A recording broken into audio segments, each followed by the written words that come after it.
सावन के महीने में ये सब्जियां भूलकर भी मत खाना। बीमारियां घेर लेंगी और गर्भवती महिलाएं ये सब्जी बिल्कुल भी ना खाएं। सावन के महीने में भारतीय संस्कृति और धर्म में विशेष महत्व है।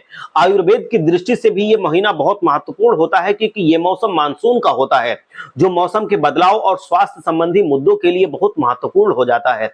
इस दौरान आहार में सावधानी बरतना बहुत आवश्यक होता है, क्योंकि इस समय जीवाणुओं और विषाणुओं के संक्रमण का खतरा सबसे अधिक होता है।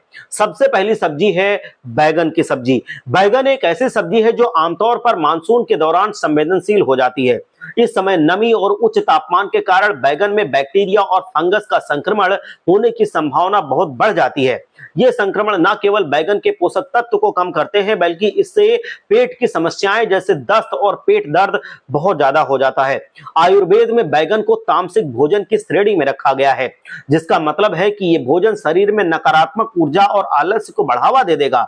मानसून के दौरान में आयुर्वेद दृष्टिकोण से तामसिक खाद्य पदार्थों से बचना चाहिए, क्योंकि ये मौसम शरीर के 3 दोषों वात, पित्त और कफ में असंतुलन पैदा कर देते हैं।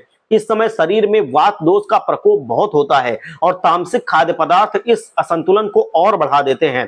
बैगन में सोलनिन नामक एक रसायन होता है जो विषैला होता है, और इसकी अधिक मात्रा का सेवन स्वास्थ्य के लिए हानिकारक होता है, विशेष रूप से मानसून में जब पाचन प्रणाली कमजोर हो जाती है।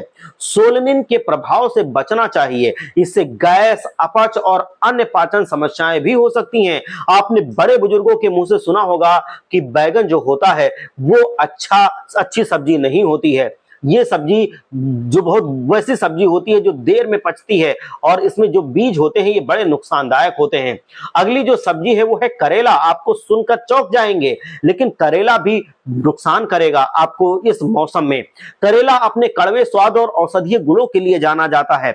इसमें एंटीऑक्सीडेंट्स और एंटी डायबिटिक गुण होते हैं जो इसे स्वास्थ्यवर्धक बनाते हैं। हालांकि मानसून के दौरान करेले की कड़वाहट और उसकी शीतल प्रकृति शरीर में वात और कफ दोष को बढ़ा देती है। इस विशेष रूप से इन लोगों के लिए हानिकारक हो सकती है जिनके पास पहले से ही कफ दोष होता है।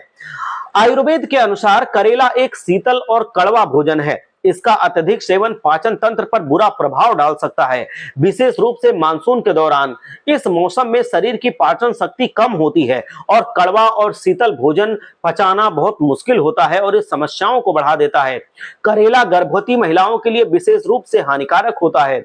इसमें मोमोर्डिसिन नामक एक यौगिक होता है जो गर्भाशय में संकुचन को प्रेरित करता है, जिससे गर्भपात का खतरा बढ़ जाता है। इसलिए सावन के महीने में और विशेष रूप से गर्भावस्था के दौरान करेले का सेवन आप ना करें। तो सावन के महीने में आप इन 2 सब्जियों को खाने से बचें और अपने आप को बहुत अच्छी तरह से मेंटेन रखें और स्वस्थ रहें। हमारा यही प्रयास है कि आप स्वस्थ रहें, मस्त रहें, मुस्कुराते रहें।